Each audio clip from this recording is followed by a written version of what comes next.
backstory, and it's going to be the most convoluted backstory you've ever heard. Just to access this book, to have this book in my hand, we've been on a journey.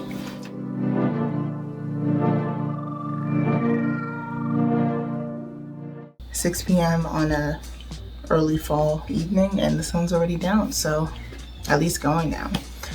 Trying to get some natural light in, but we'll see how this works. So basically, I'm back at college for my senior year. Not gonna say which one, but I have a lot of books at home that I decided to bring with me that I haven't read. I pretty much don't usually buy books outright. I go to the library, get them online via ebook, but I still have a collection of books at home that I just have amassed and never been able to get myself to finish reading. So I decided, coming to college, let me bring all the ones that I have that I haven't read, or at least most of them, and try to chop through them as the semester progresses, at least before graduation. These are all gonna get read before graduation. So I promised myself no library books while I'm here, no ebooks, like just get through them. I've already broken that promise, but we're gonna kind of go through the ones that I have, because I have a pretty good collection. There are 15 I want to read before mid-December. We'll see if I actually get through them.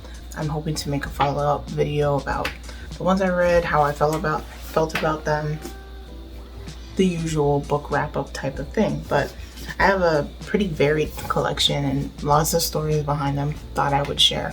And one of these books I don't physically own, but I'm counting it because I'm already like 2/3 of the way through it. Might as well give myself a little boost. First book, Little Woman by Louisa Alcott. It's a classic. I actually bought it 2 days ago. The story behind it is basically I watched Little Woman, the movie, Little Woman 2019, at least. It was really good. One of my favorite movies of all time. I might do a video kind of analyzing that specific movie, but it's not really like a movie channel, so we'll see about it.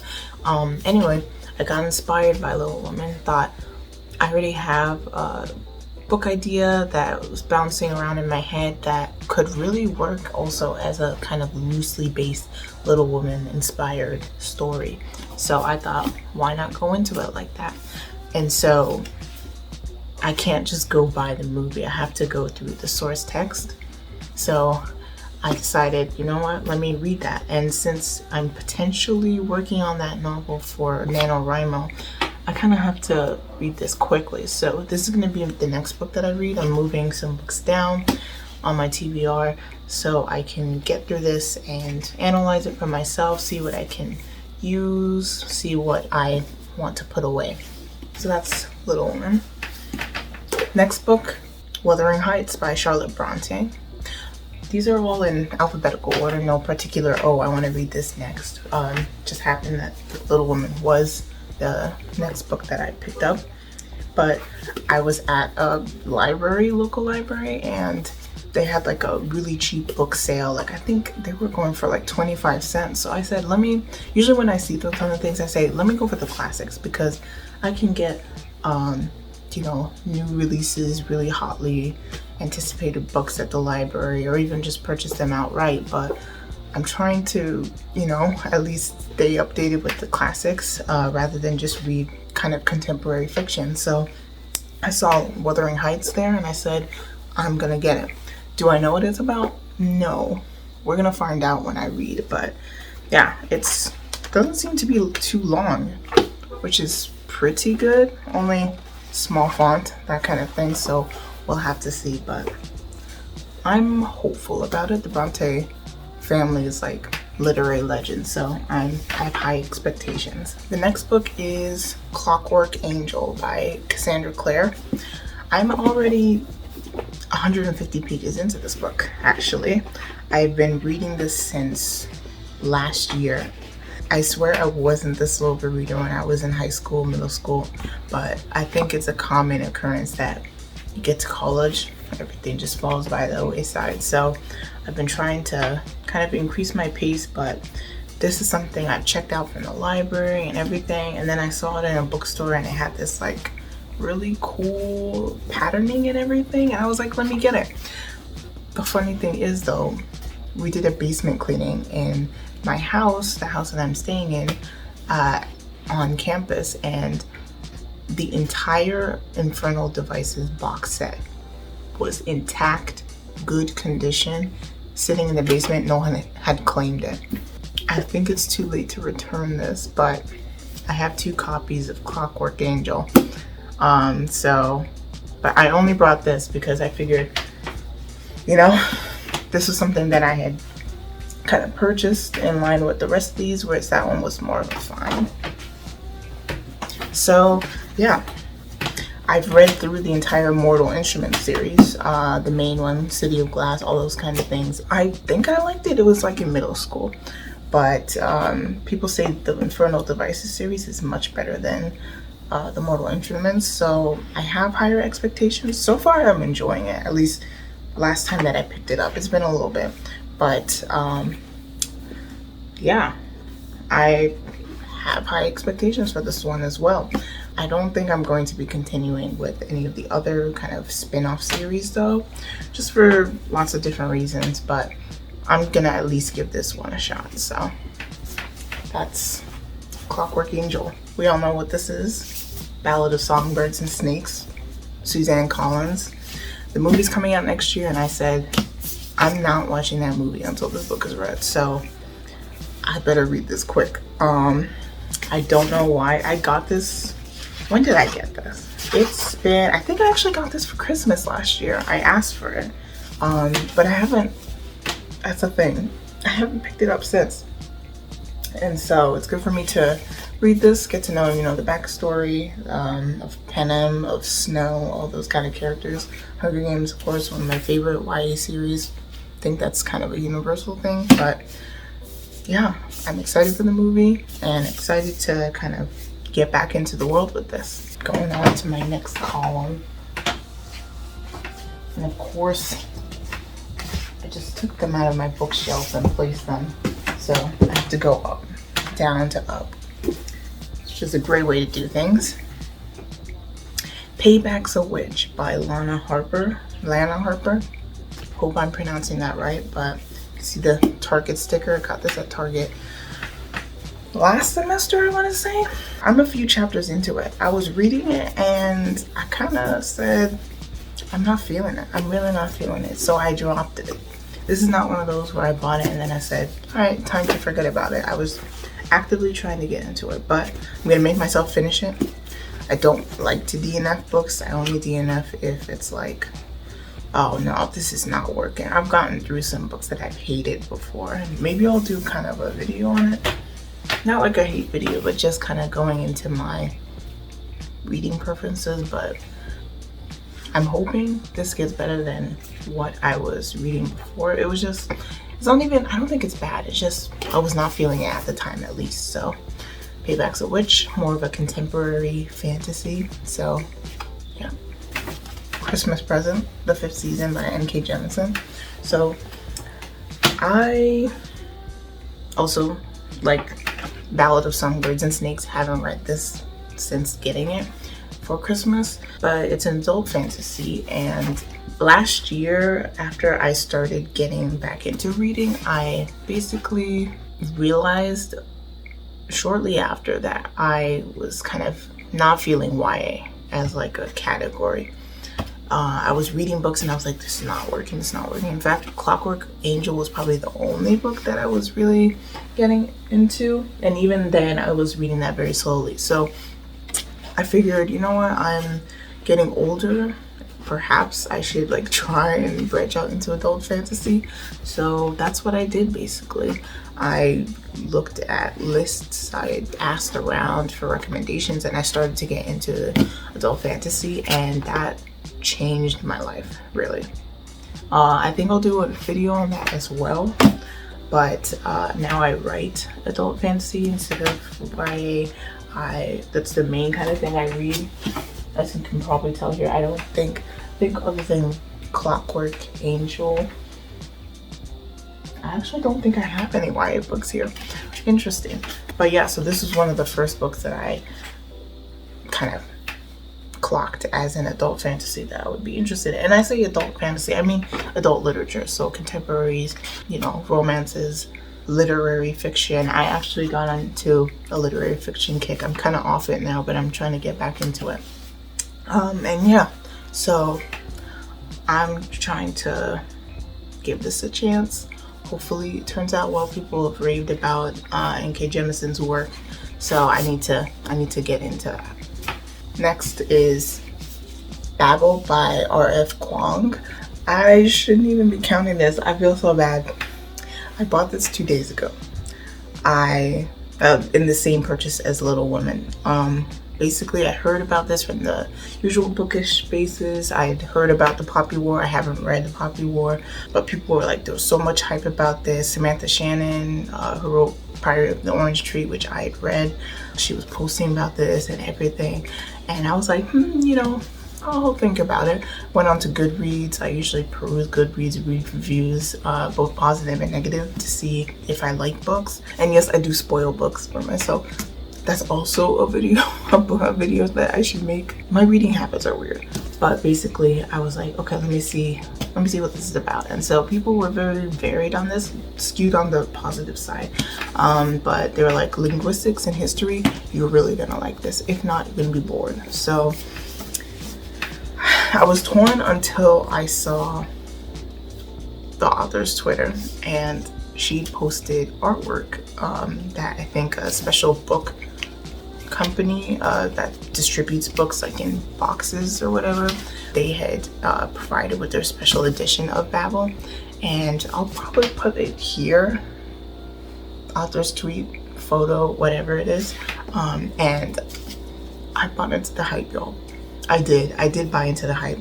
I couldn't stop thinking about Babel. Like, literally, if y'all know the musical Godspell, there's a song about the Tower of Babel, and it was literally playing in my head for days until I was like, you know what, I'm done. I'm gonna get this book. I'm gonna see what the fuss is about.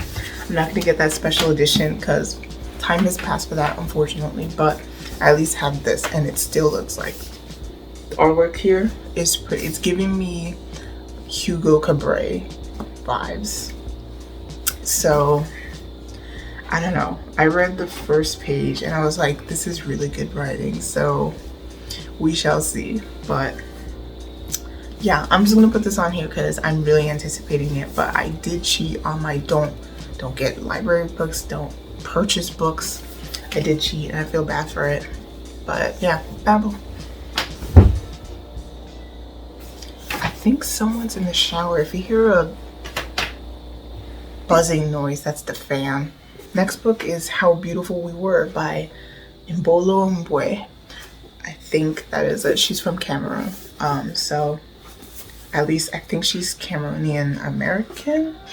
It's been a while since I checked, but basically I saw this in a bookstore in Washington, D.C. I spent a little time there a while back, but saw it and read the blurb about kind of post-colonialism, imperialism, a fictional village in Africa, and like that's kind of the trifecta for me. I'm wearing the, like, come on, you already know. So I said, let me get this. I'm about one chapter in. It was really interesting the way that she writes this book is very interesting. She does kind of a we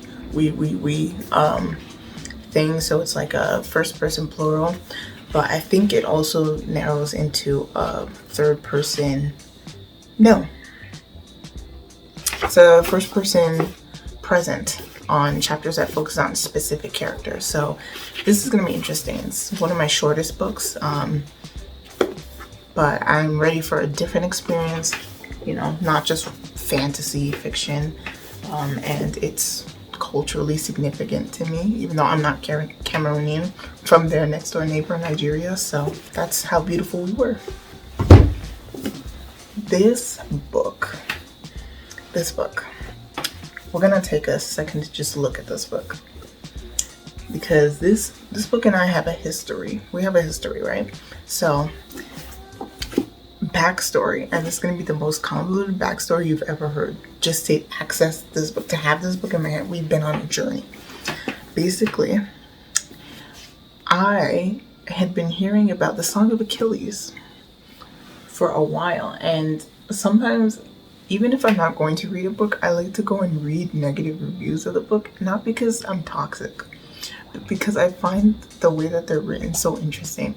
From like the rants to the like paragraphs long thesis, like I eat those up basically. And so I was reading negative reviews of Song of Achilles. Someone had recommended this book in a negative review of these, and that's actually how I find some books. Like another book that I'm reading that's not here is called The Air We Breathe, or The Air You Breathe. I forget what it is. I'll put it up here.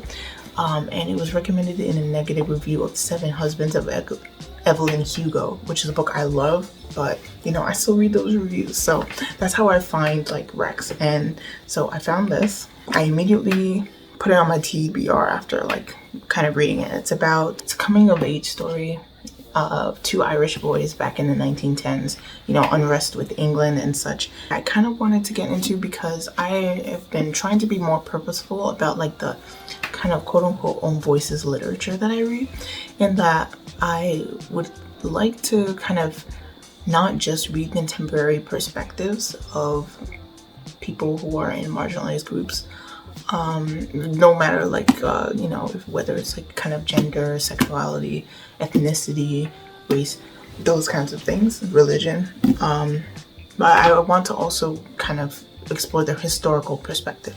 And this book was written in, I think, 2001 of those, by an Irish author, you know, his own voices piece of literature.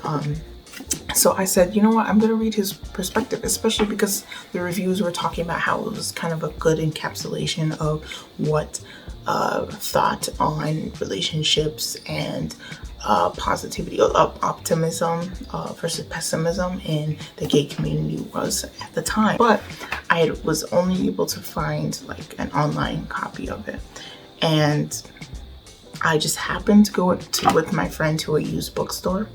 Not even a used bookstore, it was like this used whatever store. Like you could find like a coffee maker for $3 there. It was wild. But we went there, and I was of course looking at the books, and it took me forever to find books that I was interested in. I only got the Iliad, very funny, tying back to the Song of Achilles, this book that was really just like an oral presentation or a summary or something on the future of economics in Nigeria, kind of on brand for me. So I picked that one up as well. And then I was trying to get something because it was like you could get 4 books for $1, and I could only find 3 books. And the third book was a book that I found after just walking through the shelves and saying, you know what, it would be really funny if they had this book published in 2001.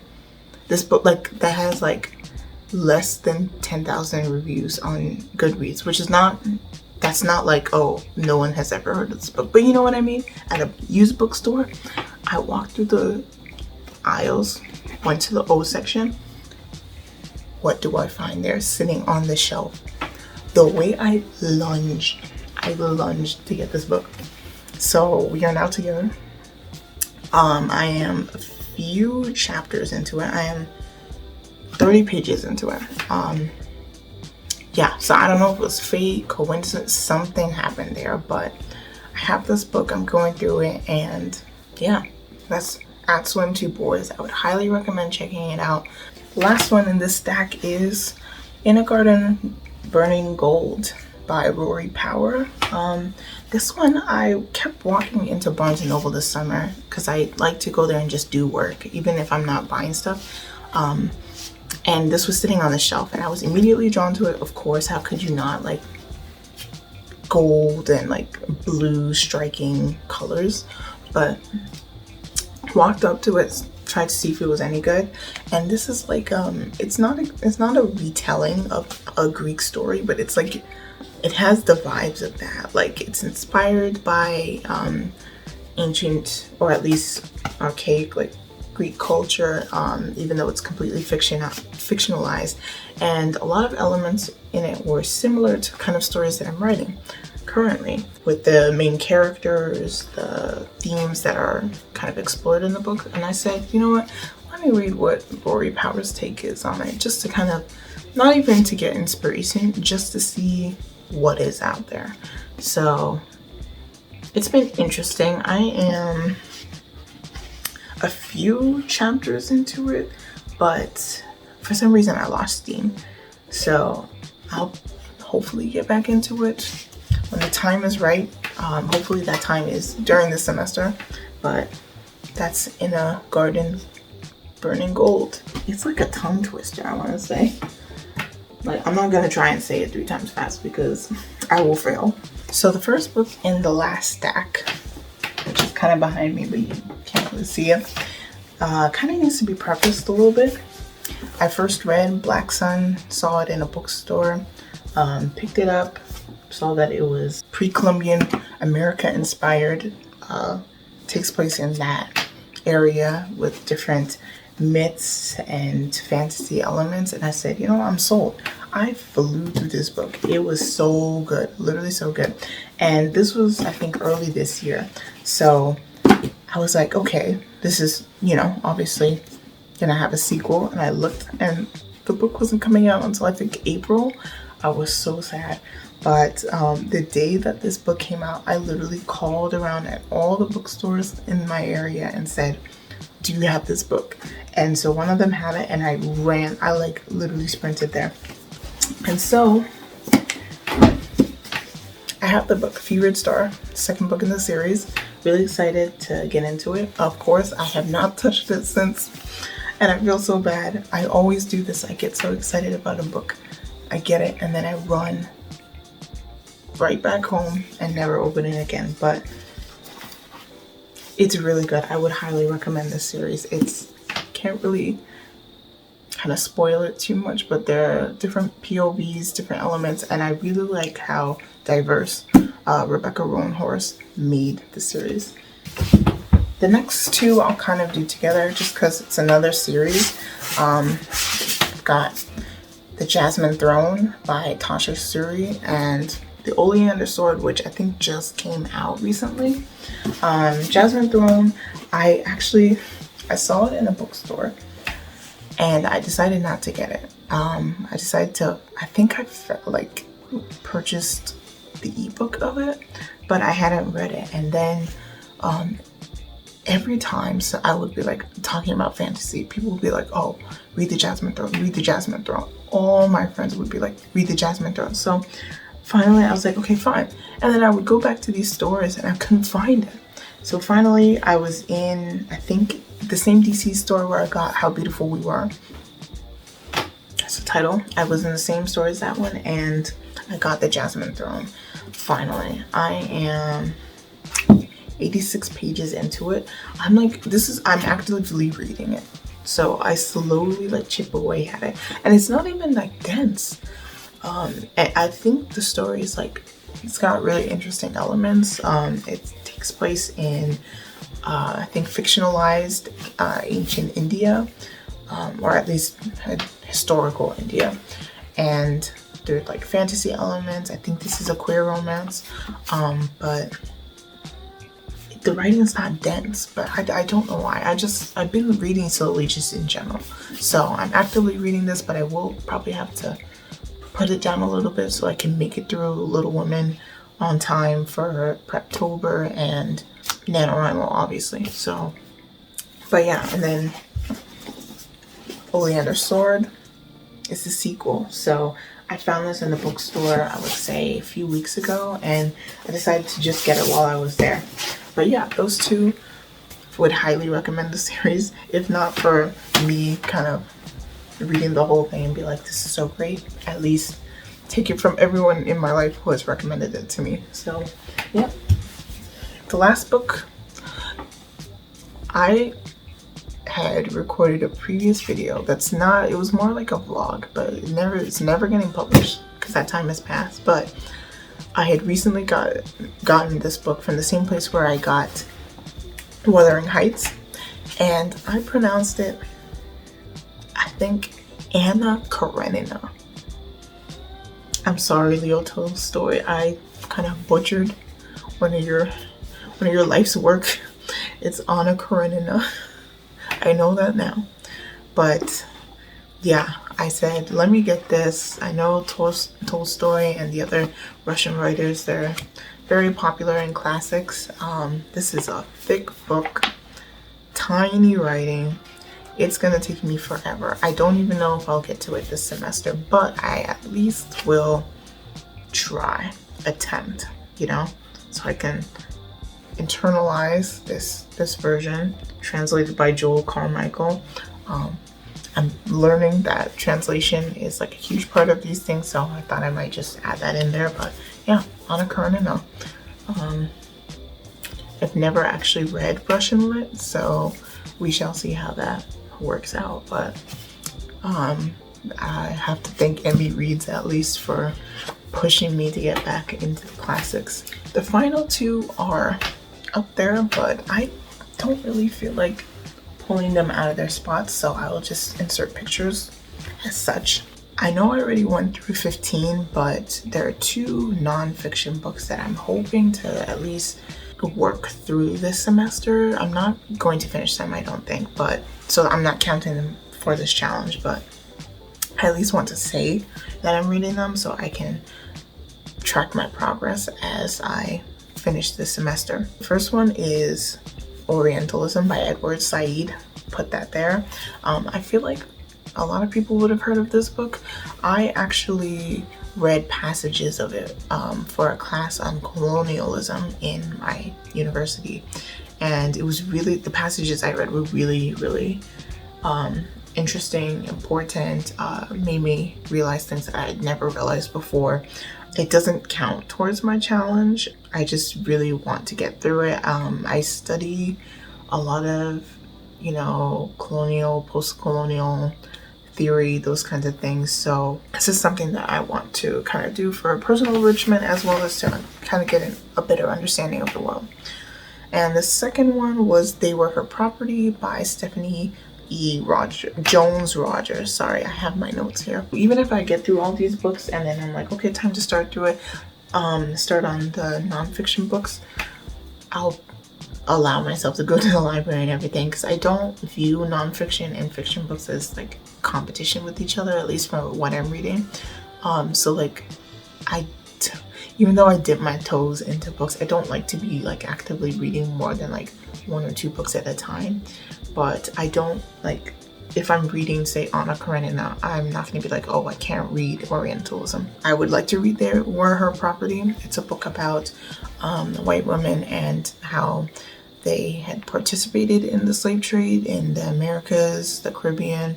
I'd been recommended this book by people who studied the same things as me in my life, but I'd never gotten around to like even finding like a copy online until I went to, when I was in DC, I went to the National Museum of African American History.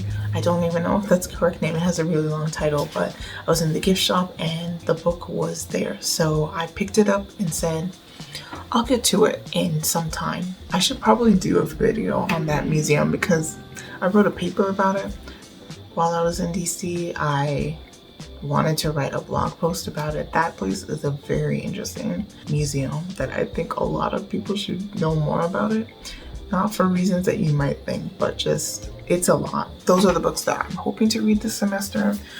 Again, I'll do a follow-up video in December talking about which ones I was able to get through, rating them, all those kinds of things. I'm hoping to do more like deeper book analysis on this channel rather than just like a straight review, and I love straight reviews. I don't think I could bring kind of like the charisma and charm needed for those kinds of things, so I'll probably just like recap books that I've read, but I won't make specific videos on them.